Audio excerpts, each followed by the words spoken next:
Bismillahirrahmanirrahim. Assalamu alaikum. Welcome to our YouTube channel Desert Rose Psychics. Here you will find very knowledgeable and informative videos, especially on psychology as well as many other subjects. Myself Shabana Mumtaz. Our subject is biology, and today we are going to discuss about plant growth and development.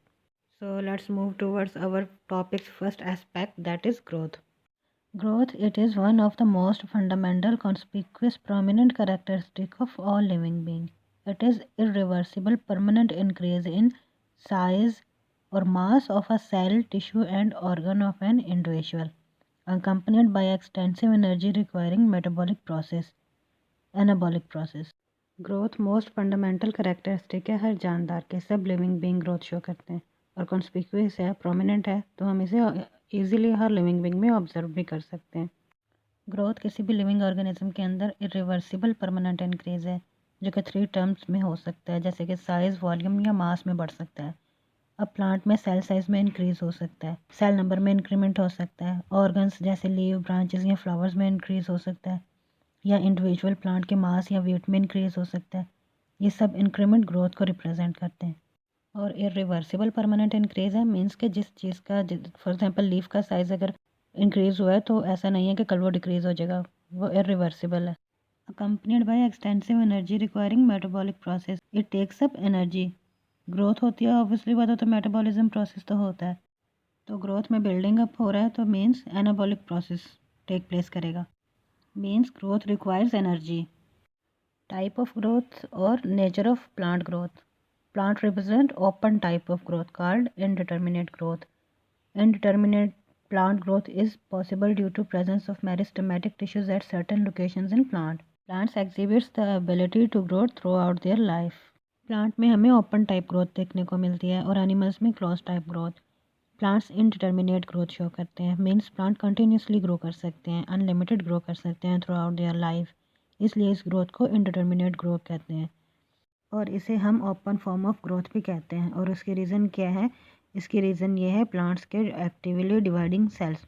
Plants में कुछ certain locations पर actively dividing cell पाए जाते हैं, जिन्हें हम meristematic tissues कहते हैं, जो कि प्लांट की कंटिन्यूसली ग्रोथ करते हैं।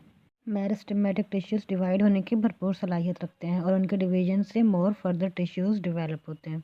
ये actively dividing cells meristematic tissues को 2 कैटेगराइज में डिवाइड किया गया है according to their locations, apical meristem and lateral meristem. Apical meristem को रूट एपिकल मेरिस्टेम और शूट एपिकल मेरिस्टेम में कैटेगराइज किया गया है। रूट एपिकल मेरिस्टेम जो कि रूट के टिप पे प्रेजेंट होती है और शूट एपिकल मेरिस्टेम जो कि शूट के टिप पर प्रेजेंट होती है। शूट टिप मेरिस्टेम जब सेल डिवाइड करेगा तो नए सेल बनेंगे, obviously brand new cell more volume occupy करेंगे।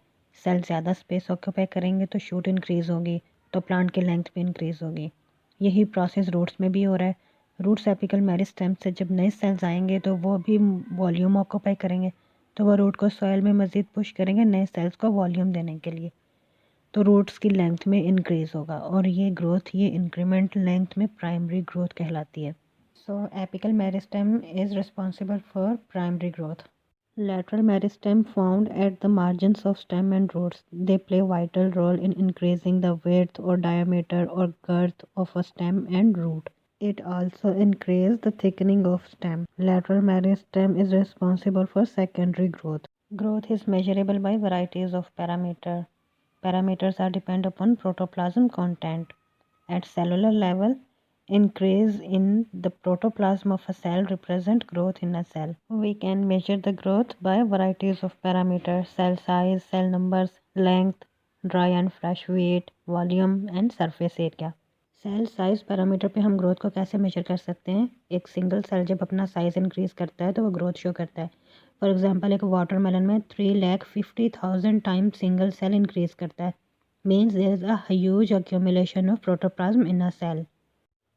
Number of cells maize root में roots apical meristem 17,500 per hour new cells generate करता है, मीन्स सेल का नंबर इंक्रीज़ हो रहा है, तो सेल का नंबर इंक्रीज़ होगा तो मीन्स ग्रोथ शो होगी।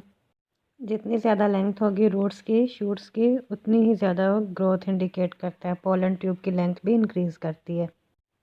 ड्राई एंड फ्रेश वेट में जब प्लांट का कोई भी ऑर्गन या प्लांट बढ़ता है तो वो इंक्रीमेंट शो करता है सेल के प्रोटोप्लाज्म में, किसी भी प्लांट का वेजिटेटिव या फ्रूट का वेट हम मेजर कर सकते हैं। अगर वेट ज़्यादा होगा तो मीन्स कि उनके अंदर उतना ही ज़्यादा मैटर है जो कि सेल में प्रोटोप्लाज्म की फॉर्म में मौजूद है। वॉल्यूम, प्लांट का जितना ज़्यादा वॉल्यूम होगा या प्लांट के पार्ट्स का उतना ही वॉल्यूम इंक्रीमेंट शो करेगा। मीन्स एक प्लांट पर फ्रूट या वेजिटेबल का साइज़ कल कम था, 2 दिन बाद उसका साइज़ इंक्रीज़ हुआ है, तो मीन्स ज़्यादा स्पेस ऑक्यूपाई की है, प्लांट ने ज़्यादा वॉल्यूम ऑक्यूपाई करेगा और ये increase in volume growth show करेगा। सरफेस एरिया फ्लैटेंड पार्ट्स में मेजर करते हैं, जैसे कि लीव्स, पेटल्स या सेपल्स में। जितना ज़्यादा सरफेस एरिया होगा लीव्स का, मीन्स उतने ही ज़्यादा सेल्स ऐड किए होंगे लीफ ने अपने सरफेस एरिया को इंक्रीज़ करने के लिए, तो उतने ही ज़्यादा प्रोटोप्लाज्म होगा सेल्स में, तो उतनी ही ज़्यादा ग्रोथ भी शो होगी। Phases of growth: meristematic phase, elongation phase and maturation phase together form the period of growth. Meristematic phase: in this phase cells performs meristematic activity. This phase continually dividing cells called meristematic at the root apex and shoot apex. The cells in this region are rich in protoplasm, conspicuous large nucleus, thin cellulose cell walls with abundant plasmodesmatal connection. Meristematic activity means actively division, means continuously cell division by mitotic. यहाँ meristematic tissues continuously cell division करते हैं। इस phase में meristematic tissues more and more cell divide करेगा, तो roots and shoots की length increase होगी। इस फेज में पार्टिसिपेट करने वाले सेल्स स्मॉल साइज होते हैं, लार्ज न्यूक्लियस रखते हैं और प्रोमिनेंट लार्ज न्यूक्लियस रखते हैं, थिन वॉल्ड होते हैं क्योंकि इन्हें more and more cell division करनी होती है, और प्लाज्मोडेस्मेटल कनेक्शन रखते हैं ताकि इनके सेल्स साइटोप्लाज्म कॉन्टैक्ट में रहें। Elongation phase: the cells represent the elongation growth phase. There is the formation of new cell walls, deposition increased in vacuoles and cell enlargement, and permanent increase in the surface of a cell wall. Cell elongation या cell enlargement, इस phase के नाम से ही पता चल रहा है कि सेल ने अपना साइज़ इंक्रीज़ करना है इस फेज़ में। जब एक मेरिस्टेमेटिक सेल डिवाइड करता है तो वो 2 डॉटर सेल फॉर्म करता है। उन 2 सेल्स में से एक सेल अपने डिवीजन की एबिलिटी को लूज़ कर देता है और दूसरा वापस अपनी डिवीजन एबिलिटी को रिटेन रखता है। तो जो सेल फर्दर डिवाइड नहीं करेगा वो स्पेशल फंक्शन परफॉर्म करेगा और उसके लिए इस सेल को मॉडिफाई करना होगा, जैसे कि उसे अपने सेल साइज़ में इंक्रीज़ करना है, फूड स्टोर करने के लिए वैक्यूल का साइज़ भी इंक्रीज़ करना है और सेल वॉल भी थिकन करनी होगी। Maturation phase: the cells in this region reach their maximum and permanent size with cell wall thickening and new protoplasm formation. At this stage, cell have to mature itself to perform specific function. Most of the modifications occur here. During maturation, the cells modify a definite shape and structure to perform specialized functions. For example, the elongated cell wants to conduct water through xylem. Phase of elongation में जो cell elongated हुआ था उसे इस stage पे ख़ुद को mature करना है, definite shape and structure modify करना है टू परफॉर्म स्पेशलाइज्ड फंक्शन। तो जैसे कि इस सेल को जाइलम वेसल्स में वाटर ट्रांसपोर्ट करना है तो उसे ख़ुद में मॉडिफिकेशंस करनी है, वैसे ही जैसे वेसल्स सेल्स की होती हैं। तो वैसे सेल्स इलोंगेटेड होते हैं, हॉलो स्ट्रक्चर होते हैं, तो इस सेल को भी इलोंगेटेड होना है, हॉलो स्ट्रक्चर होना है, साइटोप्लाज्म डीजेनरेट करना है ताकि ये हॉलो हो सके वाटर ट्रांसपोर्ट के लिए, और सेल वॉल को थिकन करना है, डेंस थिक वॉल चाहिए इसे। इस फेज़ में ये तमाम मॉडिफिकेशंस करने के बाद जाइलम वेसल्स में वाटर ट्रांसपोर्ट का फंक्शन परफॉर्म कर सकता है। ये थे फेजेस ऑफ ग्रोथ। अब बात करते हैं ग्रोथ रेट की। The increased growth per unit time is termed as growth rate. Growth rate can be expressed mathematically as arithmetic and geometric growth. Arithmetic growth rate. In arithmetic growth rate, the 2 daughter cells produced by the mitotic division, only one daughter cell retain the ability to divide while the other differentiates and matures. In arithmetic, एक parent cell divide होगा mitosis के through, तो 2 daughter cell form होंगे जिनमें से एक daughter cell ने तो अपनी कैपेबिलिटी टू डिवाइड रिटेन रखी और दूसरे ने लूज़ कर दी और कुछ और फंक्शन परफॉर्म करने के लिए ख़ुद को मॉडिफाई किया। तो एक डॉटर सेल की अपनी डिवीजन एबिलिटी को लूज़ करके ख़ुद में मॉडिफिकेशंस करने के फिनोमिना को हम कहेंगे डिफरेंशिएशन। फिर नेक्स्ट जनरेशन में मज़ीद 2 डॉटर सेल फॉर्म होंगे, उनमें से एक डिफरेंशिएट एंड मैच्योर हो जाएगा जबकि दोबारा से दूसरा एक्टिवली डिवाइड करेगा।